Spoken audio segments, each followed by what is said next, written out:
Welcome once again, family. This is Shannon Jackson, your resident host with Living Your Life Without Limits, also known as the People's Nurse. And today's topic, I have a special guest with me, none other than our resident epidemiologist, Dr. Magdy Mikhail, talking about COVID-19 vaccine and the variants. Stay tuned. Wake up, everybody. Let's elevate your mind. Live your life without limits. No more wasting time.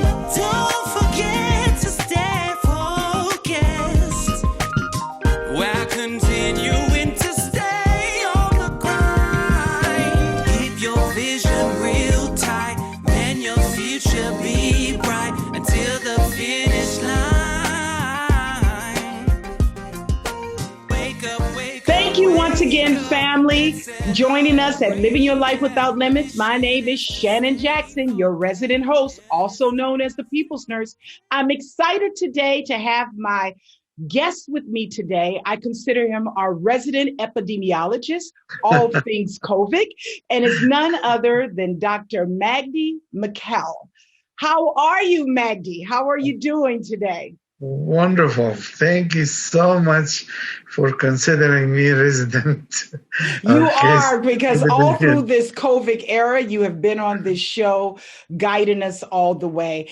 And today, what we want to focus on, we've now shifted to vaccinations, but then there's this new discussion about variants. So I wanted you to walk us through vaccinations and variants, because although many of us are so glad that the masks are coming out, we're starting to get about and breathe fresh air, and a lot of people have been vaccinated, there is now this concern still looming about the new variants.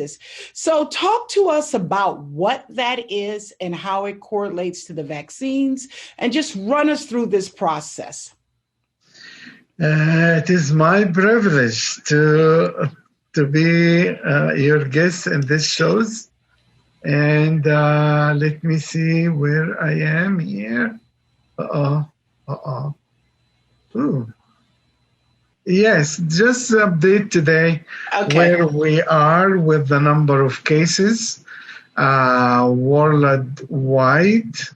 So when you're talking about number of cases, just explain to us where you are, what this slide means. Is this the number of vaccinations or number of worldwide COVID cases? This is COVID cases, 17 million. Here, you see the arrow? Uh-huh. Okay, 170, almost 180 million worldwide. This is the number of vaccination worldwide. We almost gave 3 billion vaccine worldwide.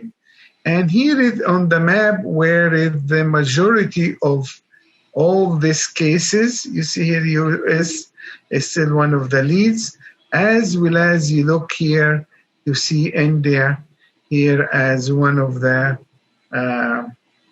growing number of cases, although it is start to decrease. As you look here, you will see here the number of cases is going down. Number of deaths is also going down. Thank God from these results. Okay, let us go through here. Here is how vaccine works. I showed these results before. So before we talk about vaccines, you asked about the vaccine first, about their vaccine and their side effects. I'm just going to go through how the vaccine, different types of vaccine are working. One of them, which we don't have here, they take the spike protein, which is the protein that touches the human cell that allow the virus to go inside human cells. So one type of the vaccine, they collect this spike protein and inject it in the patient body. So they think that this is the virus. So they develop antibodies against this protein, which will develop immunity. The others here, like AstraZeneca and Johnson & Johnson use a different technique. They took the DNA that built this spike protein, not any DNA, just the DNA that make the gene that make the spike protein, infected into adenovirus based on the type of vaccine. Johnson & Johnson used human adenovirus, while AstraZeneca used chimpanzee adenovirus. They inject this DNA or this gene inside the virus. The whole goal of the virus is to help injecting the gene inside the cell so it can feel that there is some foreign body here so they can develop resistance. The gene goes inside the cell and develop this spike protein, and the spike protein, once released, the body know this is a foreign body, so they develop resistance. Our USA approved vaccines, which is Moderna and Pfizer, using a different technique. The different technique is they will not take the gene that built this spike protein, but they take the mRNA, which is like the plate where the different amino acid, the nucleic acids are gathered to build the virus. So they take this plate or this mRNA and inject it in the body. Inside the body, it will accumulate the nucleic acid that build this spike protein. So the whole goal is to build a spike protein inside the body so it will develop resistance. This RNA and DNA supposedly to be destroyed because outside protein, it is not a virus, it is outside the protein, so it is normally destroyed within a very short period of time. Okay. So to get to where people can kind of understand it, because a lot of that information for non-healthcare people may go way over their head. And we have so many audience people that are watching us now. How is effective have the vaccine been against catching COVID? In particular, is because you're hearing a lot of stories and people don't know what's true or what's factual, that some people have said, I've had the vaccine and yet I still caught COVID. So how many cases or percentage of people that have been vaccinated already that have still tested positive for COVID? Okay, when I show you this slide, which is the Pfizer vaccine, its efficacy is 95%. Okay. It means that there is 5% who receive the vaccine will show signs and symptoms of the COVID vaccine. Okay. When I say that the Moderna is 94, both of them are almost 94 with recent studies. Yes. 94%, it means that 6% of the people who receive the vaccine can show up the signs and symptoms. However, these signs and symptoms will be way milder than if they did not receive the vaccine at all. That's a point that I'm glad you're bringing out, because some people are still very hesitant to receive the vaccine because they feel they're going to have severe symptoms or even fatality. And that's still a very small percentage considering millions of people, and I think you've brought out worldwide almost over a billion people that have already been vaccinated, correct? Yeah, almost 3 billion Almost 3 billion. Almost 3 billion people. So how many fatalities? This was a question that was brought up when someone knew that you were going to be coming on the show. They said, ask Mr. Magdy, how many fatalities? Because again, you're hearing all these, things get on social media and it runs like wildfire. Some things are true and some things are not, and maybe some facts in between. How many actual deaths in the United States and worldwide from being administered the vaccine have happened or have been reported? Is there data available on that? Yes, there is data available, and I will come to it. I was planning to answer your question with the new studies you requested. And I'm going to get back to that too, but since we were talking about the efficacy, I just kind of segued into that because I do want to come back to the studies on the variances. But this was a question that one of the audience people wanted me to ask. We have death reported with the vaccine. We will go through it, and all other side effects, we will go through it by statistic, by numbers. So everybody knows nothing is hidden from anyone, and we will compare it with what needs to be done.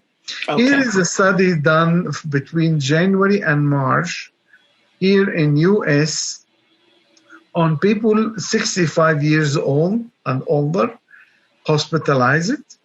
So this is the worst type of population, or actually high-risk population for getting the bad side of the COVID-19. And they found that here, you can read with me, they are trying to test. They found that the vaccine was 94% effective against COVID-19 hospitalization among fully vaccinated adults, 64% effective among partially vaccinated adults age 64 and older. Partially vaccinated means that either they receive one dose of vaccine, or receive the second, but before 14 days, because the vaccine works after 14 days. So before the second 14 days from the second shot, it would protect 64%, which is a very good numbers that we are having. And here is, I'm just showing you this study here, just showing you what happened. No vaccination, zero. After receiving the first vaccine, we are here almost 65 or 70. This is the second dose immediately, and here is after 14 days from the second shot, we can go up to the 94 level. You want to talk about variants now, or you want to this? No. We can go into the variants now, because that's the new thing that a lot of concern is happening around the world, right? Is how deadly are the variants, and are we covered, those of us that have been vaccinated? This is true. Okay. How I just want to explain how variants are made to so everybody understand when we say variant. Variant is every virus is the virus is not a live organism that just duplicate itself inside the cell. He controls the cell to build his own cells. So they get the mRNA, the plate where he put his stuff, and this is a new copy of the original virus, and this invade the body. Okay, there is some viruses are sloppy, they do mistakes, and this is where we get a variant. Nucleic acid was placed instead of the other one, so this would result of a new copy, or what we call it, new variant. This new variant could be, this error or this change could be for the benefit of the virus. It becomes stronger, more invasive, or could be weaker and not adaptable with invading cells, so it'll be eliminated and die. So if you understand this is mistakes in making copies, this is what we call variant. Some viruses. Just for clarification, when you say mistake, because I don't want people to think that this is the virus itself mutating, correct? Not people doing this. Exactly. I just want to make sure we clarify that, because I don't want people to leave the show thinking, oh, they're man-made variances and they're injecting that. It's the mutation of the virus duplicating itself in mutating that way. Okay. I just want to make sure people understand that. Yeah. When I said that the virus make copies of himself. Yes. If he put a different nucleic acid by mistake instead of the other, then this is a new copy. This can be spent. You know what I mean? Yes. Yeah. We lost audio for a minute, but yeah. Yes. So there is some sloppy viruses and some good viruses in making copies. Mm-hmm. Like influenza, they are so sloppy virus. Yeah. So many variants every year we get out. That's why we have to get boosters, because it changes every year. Exactly. And the number of copies are so many. So we have to pick the 3 or 4 most likely stronger variants so we can make the vaccine for the flu vaccine. But for COVID-19, it is way much better in making their copy. So we almost, until now, we have almost 10, 11, 12 variants that has some significance that we will go through right now. Okay. Here is where we look at, this is the classification made by the World Health Organization, and every country has to make this list of the different variants that attacking them. So variants with high consequence mean that this is very strong, very invasive, and widely spread in the country. Thank God in US we don't have any of these. However, there is variant of concern. The number of these variants are big enough that we have to monitor this variant very, very closely. Like we used to call it by number 7117. Now the World Health Organization requests to use the Greek letter like alpha, because this is the first variant that shows it originates first in UK. The second one, as you see here, P13 or whatever number, it shows beta, it shows in South Africa. The third shows in Brazil, and the other one, Epson, that appeared here in California. These numbers are very important to us, and now with the new names, because we know every variant, what sensitivity to the treatment, how it's sensitive to the vaccine that we are currently using. Sorry, go ahead. No. So this is very helpful. So with so many of these that have been identified now, research has now been able to differentiate what treatment works on each variant. And is there a universal protocol that's been given to healthcare organizations? There is no universal, but we know, I will show you the map in a minute, where every few states we know which variants are dominant, so they can start attacking the variant from the very beginning. I see. But say here, I will go here to the variant of interest here. That means that we are interested in knowing them, but they don't have that many. It is not widespread in our country, which is the B1617. We call it Delta. You will hear a lot about the Delta variant. This is the one that originated in India. The problem with that, it has a double mutation. Not only one mutation, it has double mutation. So the resistance of the treatment and the vaccine is way higher. And as you see here, it shows up, it's almost a month and a half. It appeared 1 month and a half, and now we are having 1, 2, 3, 4 variants from the same type, double mutation. This is very interesting. We are very interested in this variant, and we are monitoring it closely. Look with me at this graph.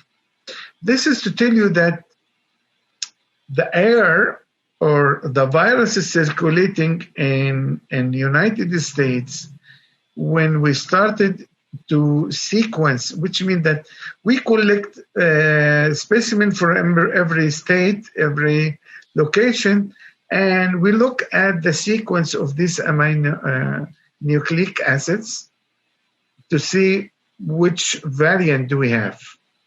So look at here in February 13, and this is February 27, this is 313. You see how some variant, like the British origin virus or Alpha, see how it was widespread here. Now it is way smaller spread. Now here we start with a small one, and now it is bigger one. Just letting you know that it is different every day from the other, depending on how people get herd immunity, how people vaccinated, how the situation. It is not one size fits all the time. So this is my opinion. This is the map I just told you. Which vaccine, which variant is this one, and for every group of states. Per se, here we are in California, and here is California, Nevada, whatever it is, telling me what variant we are having here. We're having mainly the British or the Alpha variant with a different small one from every category here. So this is trigger the vaccine. Here in California, per se in United States, the Alpha is still the predominant variant.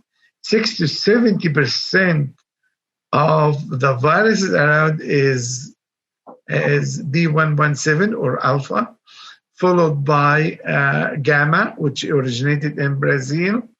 It is almost something about 8%. And everything is here. California, if your audience are from California, is still our Alpha, is still the majority here.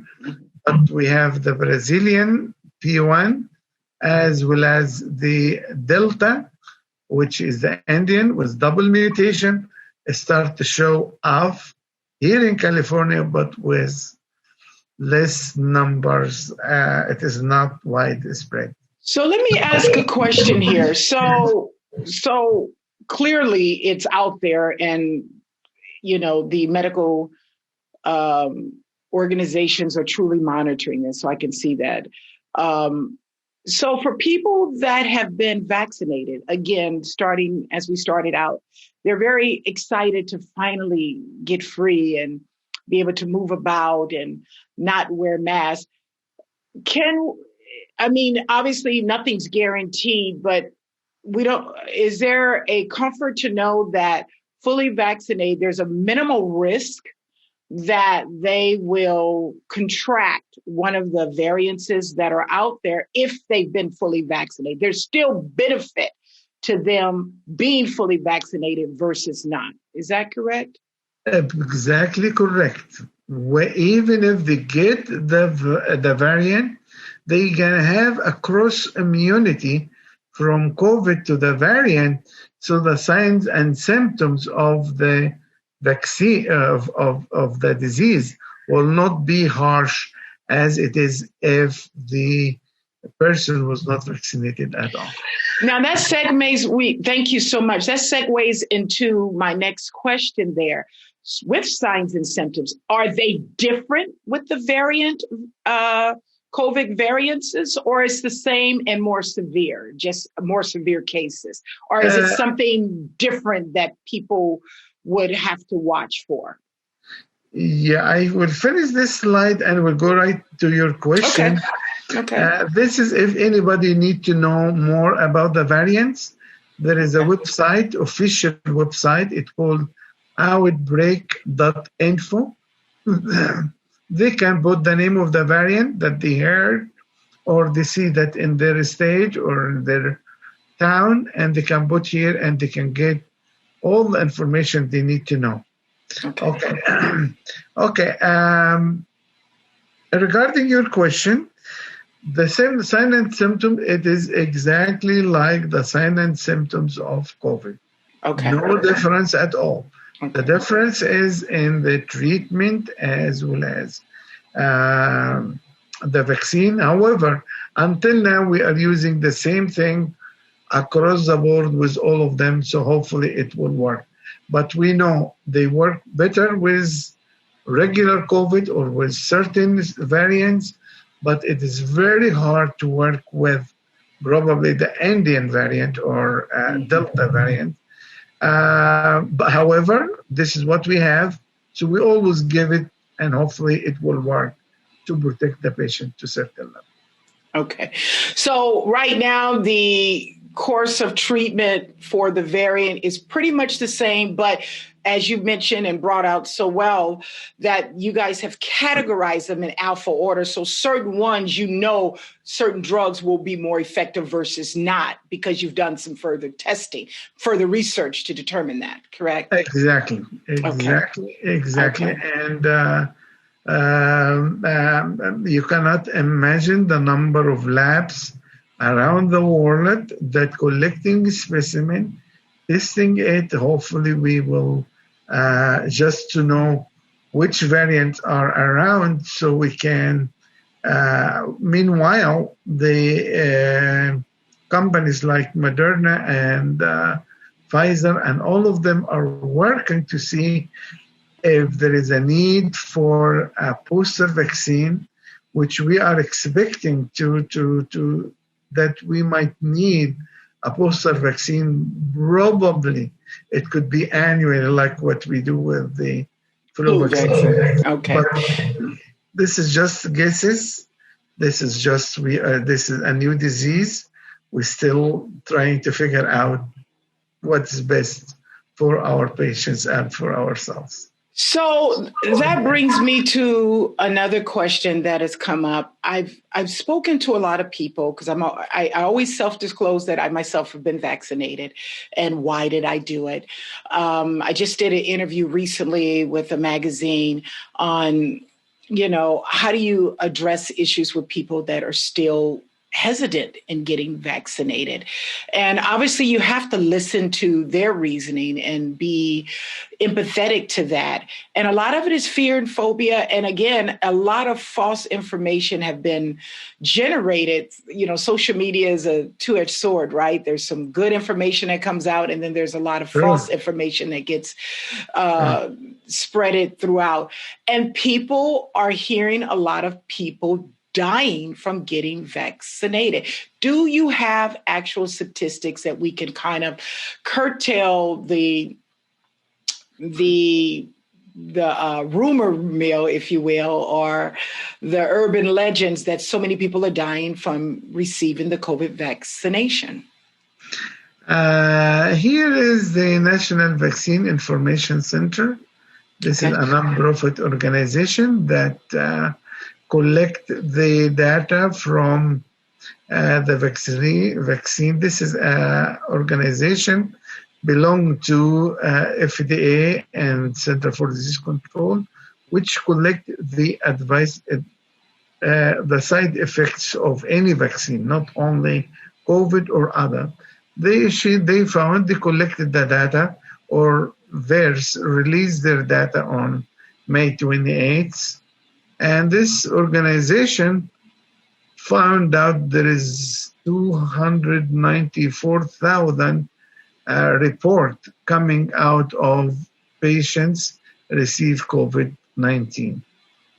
Out of them, this is raw data. Mm-hmm. Raw data. I mean that one got the vaccine and 5,000 deaths happened. If this is from the vaccine or not from the vaccine, nothing. This is just raw data. We have to take this 5,000 and look further. Analyzing them further, and if anything wrong happened, now we can accuse the vaccine. Okay. So this is just raw data. It could be, I could have heart problem and got the vaccine and I'm dying from my heart problem, but because it was in the first year of the vaccine, it will count on the vaccine, but we will analyze it later on and find out, as we did with Johnson & Johnson and Moderna, and I can go through their side effects, that officially side effects. Again, this is raw data. Okay. 5,000 with death, permanent disability, almost 4,000. Mm-hmm. And by the way, even if this is true, 5,000 out of the vaccine, imagine the number of patients that die out of COVID. Right. Yeah. Still, we are. We don't want to. We're not trying to discredit. No death is what we want, but in the bigger scheme of things, with millions of people, now billions of people, without the vaccine, so much more life could have been lost. Exactly.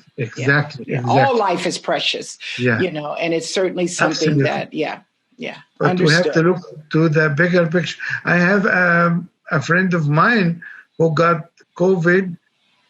He was very active, very energetic. He got COVID and he is permanently disabled. He cannot, paralysis and all this kind of stuff, permanent disability. So, and that was not with the vaccine. He did not receive the vaccine. No, before the vaccine. That's why I'm just trying to say that permanent disability also can happen out of the corona vaccine. Out of the COVID-19. Yes. So I know several people that has happened to, that did not take the vaccine and have permanent disability from not taking the vaccine. Exactly. Yes. Emergency room visit, 40,000 almost. Emergency doctor room just was seen and discharged. Hospitalized after the vaccine, 17,000. Again, this is raw data that give me just an idea for the scientists to go in and find out what is the problem with that vaccine. If you like to go through the Johnson & Johnson and Moderna or Pfizer, I will be more than happy to go with the scientific analysis of this data, if you like. So, I think for the audience, where we want to kind of hone in on is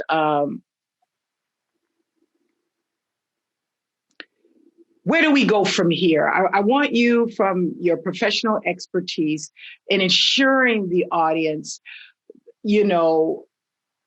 the risk outweigh the benefits. Assuring the audience that the benefits outweigh the risk, because there's still, again, people worried and concerned, and they're just, I'm not going to get the vaccine.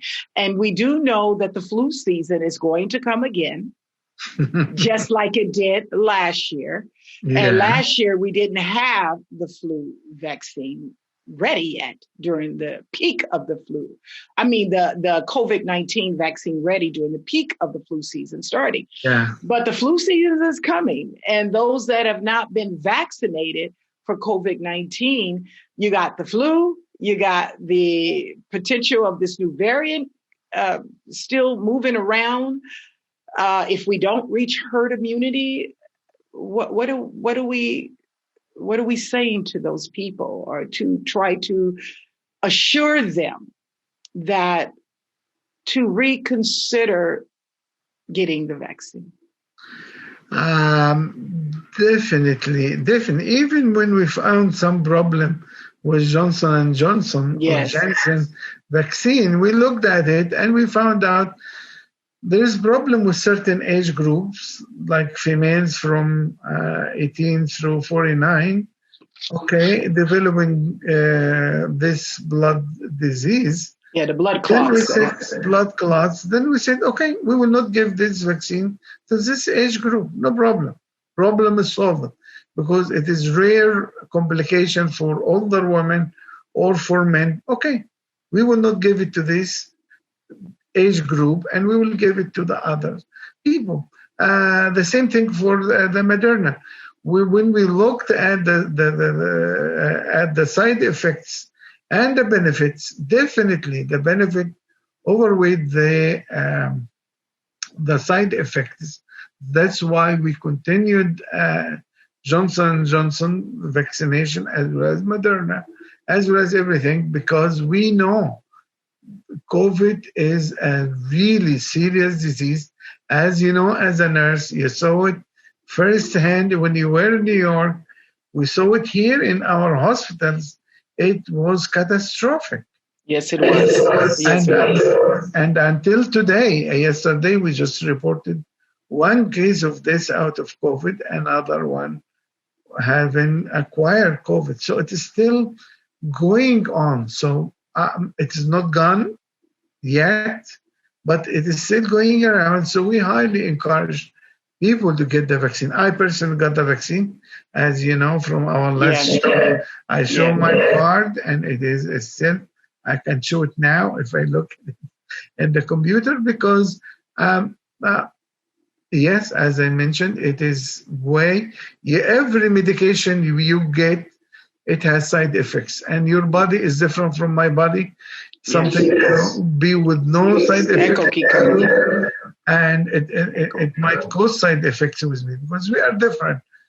So even with brothers and sisters, their body react differently to the chemicals or any medication.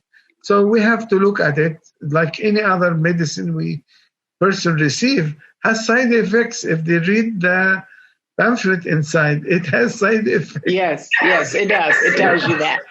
So before we go to a close, there's two more things that I would like you to discuss. One is herd immunity, so people can understand what that means.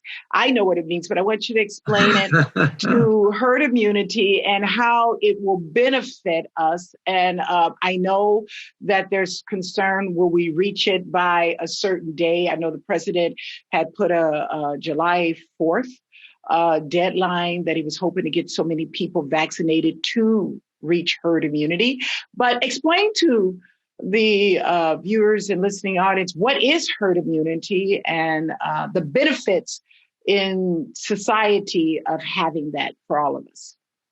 Yeah, according to WHO, the World Health Organization, herd immunity means that population immunity, which means that it is indirect protection against infectious disease that happen when population is immune, either through vaccination or immunity developed through previous infection.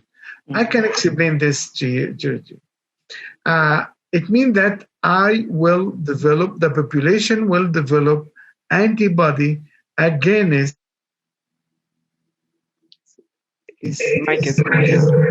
This can happen in two ways.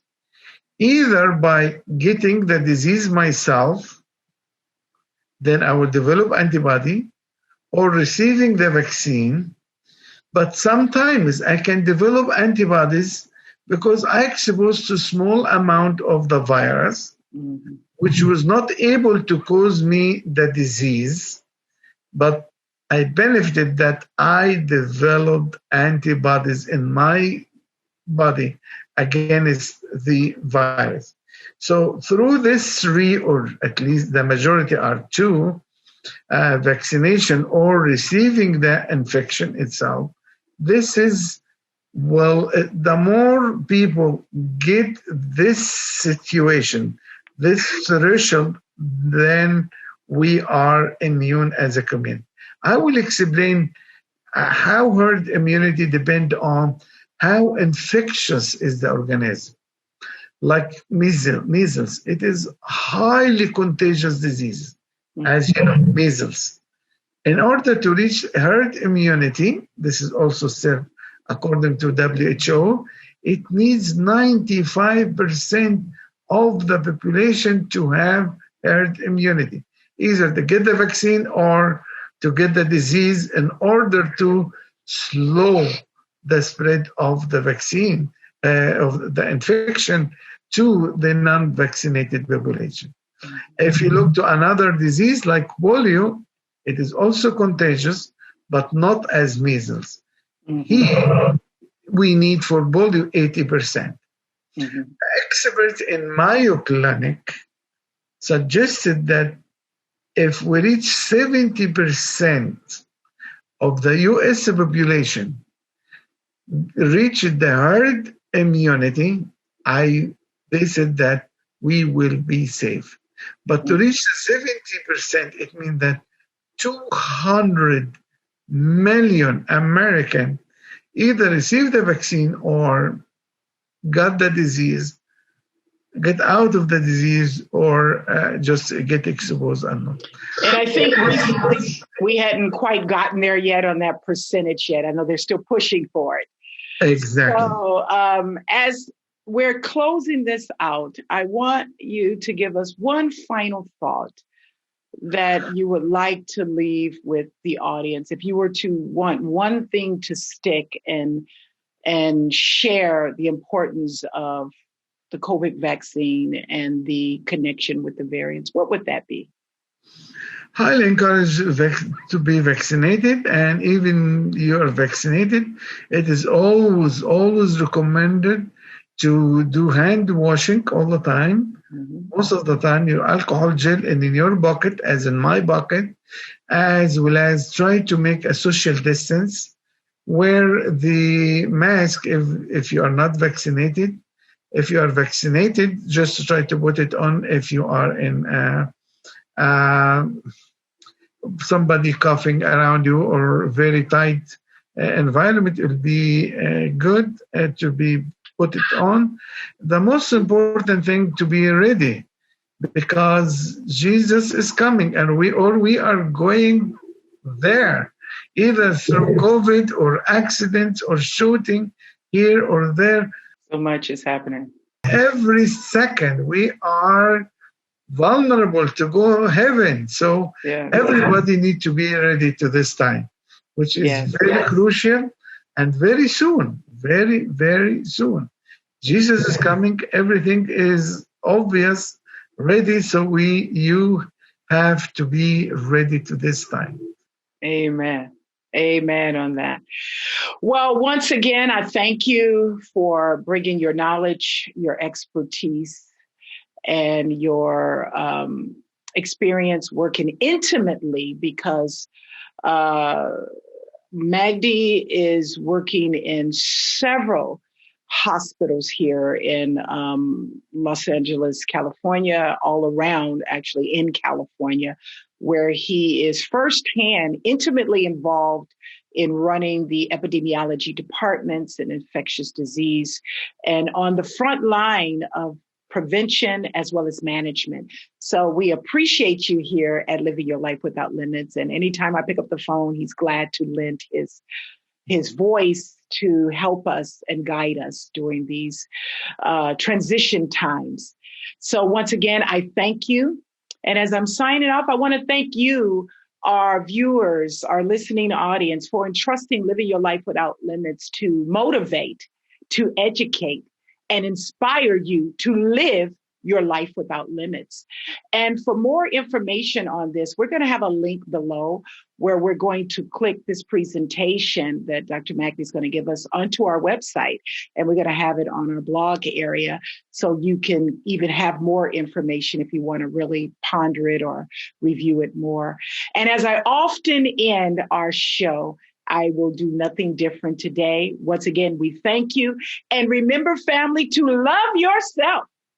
Take care of yourself. Because guess what? You are worth it. Thank you for joining us, and we'll see you next week.